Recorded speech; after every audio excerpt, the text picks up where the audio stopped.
തദ്ദേശ തിരഞ്ഞെടുപ്പിലെ വമ്പൻ വിജയത്തിനു പിന്നാലെ നിയമസഭാ തിരഞ്ഞെടുപ്പിന്റെ തയ്യാറെടുപ്പുകളിലേക്ക് കടക്കുകയാണ് കോൺഗ്രസ്. തിരഞ്ഞെടുപ്പ് സമയത്തെ സ്ഥാനാർത്ഥി ചർച്ചകൾ ഒഴിവാക്കി 3 മാസം മുൻപ് തന്നെ സ്ഥാനാർത്ഥികളെ പ്രഖ്യാപിക്കാനാണ് നീക്കം. നിലവിലെ വിവരങ്ങൾ അനുസരിച്ച് ജനുവരി പകുതിയോടെയെങ്കിലും കേരളത്തിൽ കോൺഗ്രസ് മത്സരിക്കുന്ന മണ്ഡലങ്ങളിൽ സ്ഥാനാർത്ഥികളെ അവതരിപ്പിക്കും. ഇവരെ മുൻനിർത്തിയുള്ള പ്രചരണങ്ങൾക്കും തുടക്കമിടും. ജനുവരിയിൽ ഗംഭീര പ്രഖ്യാപനം ഉണ്ടാകുമെന്ന് പ്രതിപക്ഷ നേതാവ് വി.ഡി. സതീശൻ നൽകുന്ന സൂചനയും ഇതിലേക്കാണ് വിരൽ ചൂണ്ടുന്നത്. തദ്ദേശ തിരഞ്ഞെടുപ്പിനോട് മുന്നോടിയായി രാഹുൽ മാങ്കൂട്ടത്തിൽ വിഷയത്തിലടക്കം സതീശനെടുത്ത കർശന നിലപാടുകൾ പാർട്ടിക്ക് ഗുണം ചെയ്തതോടെ സ്ഥാനാർത്ഥി നിർണയത്തിലും അദ്ദേഹത്തിന് മേൽക്കൈയുണ്ട്.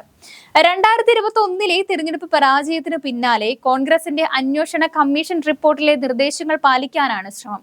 6 മാസം മുൻപേ സ്ഥാനാർത്ഥികളെ കണ്ടെത്തി പ്രചാരണം ആരംഭിക്കണമെന്നാണ് കമ്മീഷൻ നിർദ്ദേശമെങ്കിലും 3 മാസം മുൻപെങ്കിലും നടപ്പാക്കാനാണ് നീക്കം. തദ്ദേശ തെരഞ്ഞെടുപ്പിൽ സാമുദായിക സമവാക്യങ്ങൾ അനുസരിച്ച് മേയർമാരെ കണ്ടെത്തുന്നതിന് പിന്നാലെ നിയമസഭകളിലേക്കുള്ള ചർച്ചകളും ആരംഭിക്കും. കെ.സി. വേണുഗോപാൽ, വി.ഡി. സതീശൻ, രമേശ് ചെന്നിത്തല എന്നിവരുടെ നേതൃത്വത്തിലായിരിക്കും നീക്കങ്ങൾ. നിലവിൽ സ്ഥാനങ്ങളൊന്നുമില്ലാത്ത കെ. മുരളീധരനെ ഗുരുവായൂർ സീറ്റിൽ മത്സരിപ്പിക്കും. സിറ്റിംഗ് സീറ്റുകളിൽ അതാത് ആളുകളെ തന്നെ മത്സരിപ്പിക്കും. കുന്നംകുളത്തെ സീറ്റ് തവന്നൂരിൽ ലീഗുമായി വച്ചുമാറാനും നീക്കമുണ്ട്. തവന്നൂരിൽ കഴിഞ്ഞ വട്ടം യൂത്ത് ലീഗ് സംസ്ഥാന പ്രസിഡന്റ് പി.കെ. ഫിറോസ് ആണ് മത്സരിച്ച് പരാജയപ്പെട്ടത്. ഈ സീറ്റ് തിരഞ്ഞെടുത്ത ശേഷം 19% മുസ്ലിങ്ങളുള്ള കുന്നംകുളം പകരം നൽകും. മലപ്പുറത്ത് ലീഗിന്റെ അപ്രമാദിത്വം അവസാനിപ്പിക്കുവാനും ഇതിലൂടെ കഴിയുമെന്നും വിലയിരുത്തുന്നു. കഴിഞ്ഞ വട്ടം രമ്യ ഹരിദാസ് മത്സരിച്ച ചേലക്കരയിൽ ഇക്കുറി കെ.വി. ദാസിനാണ് സാധ്യത. ഒല്ലൂരിൽ ടോൾ വിഷയത്തിലടക്കം ശക്തമായി ഇടപെടൽ നടത്തിയ കെ.പി.സി.സി സെക്രട്ടറി ഷാജി ജെ കൊടങ്കണ്ടത്തിനെ ഇക്കുറി ഇറക്കും. ഷാജിക്കും രമേശ് ചെന്നിത്തലയുടെ ശക്തമായ പിന്തുണയുണ്ട്. കഴിഞ്ഞ വട്ടം മത്സരിച്ച മുൻ DCC പ്രസിഡന്റ് ജോസ് വള്ളൂരിനെ എവിടെ മത്സരിപ്പിക്കുമെന്ന ആശങ്കയുമുണ്ട്.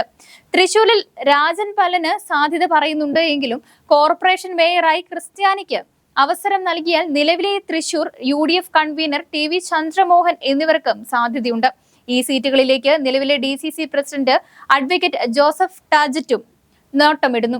മണലൂരിൽ VM സുധീറിനെയും TN പ്രതാപനെയും പരിഗണിക്കുന്നുണ്ട്. രമ്യ ഹരിദാസിന് നാട്ടികയിൽ നോട്ടമുണ്ടെങ്കിലും കോഴിക്കോടുള്ള സീറ്റിലേക്കും പരിഗണിക്കുന്നു. 6 മുതൽ 8 സീറ്റുകൾ വരെ ലക്ഷ്യമിട്ടുകൊണ്ടാണ് തൃശൂരിൽ കോൺഗ്രസിന്റെ പ്രവർത്തനം. നിലവിൽ മേയർ തിരഞ്ഞെടുപ്പുകളിലെ വമ്പൻ വിജയത്തിനു പിന്നാലെ ലാലൂരിൽ നിന്നും ജയിച്ച ലാലി ജെയിംസിനെ തന്നെയാകും പരിഗണിക്കുക. ഡെപ്യൂട്ടി മേയറായി നായർ സമുദായത്തിൽ നിന്നുള്ള A. പ്രസാദിനെയും പരിഗണിക്കുന്നു. അങ്ങനെ വന്നാൽ തൃശൂർ നിയമസഭാ സീറ്റിലേക്ക് നായർ സമുദായത്തിൽ നിന്നുള്ള TV ചന്ദ്രമോഹന് തന്നെ നറുക്കുവീഴും. ശ്യാമള മുരളീധരൻ, സുബി ബാബു, ഷീന ചന്ദ്രൻ എന്നിവരിൽ ഒരാളെ മേയറാക്കിയാൽ ഡെപ്യൂട്ടി മേയറായി ബൈജു വർഗീസിനാണ് സാധ്യത. അഡ്വക്കേറ്റ് വില്ലി ജിജോയുടെ പേര് തൃശൂർ അതിരൂപത നിർദ്ദേശിച്ചിട്ടുണ്ട് എങ്കിലും കോർപ്പറേഷൻ സീറ്റ് നിർണയം നടത്തിയ തെറമ്പിൽ രാമകൃഷ്ണൻ അടക്കമുള്ളവർക്ക് താല്പര്യമില്ല. ശ്യാമള മുരളീധരന്റെ പേരാണ് തെറമ്പിൽ നൽകിയത്. മാത്രമല്ല തൃശൂരിലെ കോൺഗ്രസിന്റെ വിജയത്തിൽ ക്രിസ്ത്യൻ വോട്ടുകൾക്ക് വലിയ പങ്കില്ലെന്ന വിലയിരുത്തലുമുണ്ട്. ഇത് സുരേഷ് ഗോപിയുടെ വിജയത്തിലൂടെ വ്യക്തമായതുമാണ്. നിലവിലെ സാഹചര്യത്തിൽ ഗുരുവായൂരും തൃശൂരും ഒഴിച്ചുള്ള നിയമസഭാ മണ്ഡലങ്ങളിൽ LDFന് തന്നെയാണ് ആകെ വോട്ടെടുപ്പിൽ ഭൂരിപക്ഷമുള്ളത്. ഏതാനും സീറ്റുകൾ കുറച്ചതൊഴിച്ചാൽ എറണാകുളം, ഇടുക്കി പോലെ അടിമുടി ഒലിച്ചുപോയില്ല. പൊളിറ്റിക്കൽ വോട്ടിംഗ് നടത്തുന്ന ജില്ലാ പഞ്ചായത്തിലും LDF പിടിച്ചു നിന്നു. എന്നാൽ ആകെ ജയിച്ച വാർഡുകളുടെ കണക്കെടുക്കുമ്പോൾ UDF തന്നെ മുന്നിൽ നിൽക്കുന്നു. പതിവിന് വിരുദ്ധമായി പോളിംഗ് ശതമാനം കുറയുമ്പോൾ LDFനാണ് നേട്ടമുണ്ടാകുന്നതെങ്കിൽ ഇക്കുറി UDFനെയാണ് തുണച്ചത്. വോട്ടിംഗ് ശൈലിയിലുണ്ടായ മാറ്റത്തിനെയാണിത് സൂചിപ്പിക്കുന്നത്. തൃശൂർ കോർപ്പറേഷനിൽ 2020 63.79% ആളുകളാണ് വോട്ട് രേഖപ്പെടുത്തിയത്. അന്ന് ഇടതുപക്ഷത്തിൽ 24 സീറ്റും കോൺഗ്രസിന് 23 സീറ്റും ലഭിച്ചു. ഇത്തവണ വോട്ടിംഗ് ശതമാനം 62.45 ആയി കുറഞ്ഞപ്പോൾ UDF നേടിയത് 33 സീറ്റാണ്. LDF 11 സീറ്റിലൊതുങ്ങി. പോളിംഗ് 1.34% കുറഞ്ഞപ്പോൾ UDFന് 10 സീറ്റിന്റെ വർധന, LDFന് 13 സീറ്റ് പോയി. പോളിംഗ് കുറയുന്നത് കേഡർ സ്വഭാവമുള്ള പാർട്ടി എന്ന നിലയിൽ BJPക്കും ഗുണകരമാകേണ്ടതാണ്. എന്നാൽ കോർപ്പറേഷനിൽ 2 സീറ്റ് മാത്രമാണ് ഇവർക്ക് അധികം നേടാനായത്. ഇതിൽ 1 സീറ്റ് നറുക്കെടുപ്പിലൂടെയാണ് കിട്ടിയത്. പോളിംഗ് കുറഞ്ഞതോടെ കോൺഗ്രസിൽ മിക്കവരും പ്രതീക്ഷ കൈവിട്ടിരുന്നു. കഴിഞ്ഞ തവണത്തേക്കാൾ സീറ്റ് കുറയുമെന്ന് ഉറപ്പിച്ചു നിൽക്കുമ്പോഴാണ് ഭരിക്കാനുള്ള ഭൂരിപക്ഷം നേടുന്നത്. തിരുവനന്തപുരം കോർപ്പറേഷനിൽ പോളിംഗ് 1.32% കുറഞ്ഞപ്പോൾ കോൺഗ്രസ് 9 സീറ്റുകൾ കൂടുതൽ നേടി.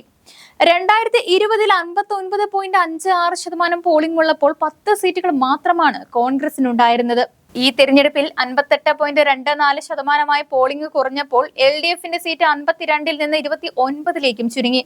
കൊച്ചി കോർപ്പറേഷനിലെ പോളിംഗ് 0.51% മാത്രം കൂടിയപ്പോൾ UDF 15 സീറ്റുകൾ വർദ്ധിപ്പിച്ചു.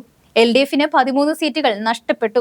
2020-ൽ 62.01% പോളിംഗ് ഇത്തവണ 62.52%. UDF 46 സീറ്റും LDFന് 20 സീറ്റുമാണ് ഇത്തവണ നേടിയത്. കോഴിക്കോട് കോർപ്പറേഷനിലെ പോളിംഗ് ശതമാനം 0.85% കുറഞ്ഞിട്ടും LDFന് 16 സീറ്റുകൾ നഷ്ടമായി. UDF 8 സീറ്റുകൾ കൂടുതൽ നേടുകയും ചെയ്തു. UDF 26 സീറ്റും LDF 34 സീറ്റുമാണ് നേടിയത്.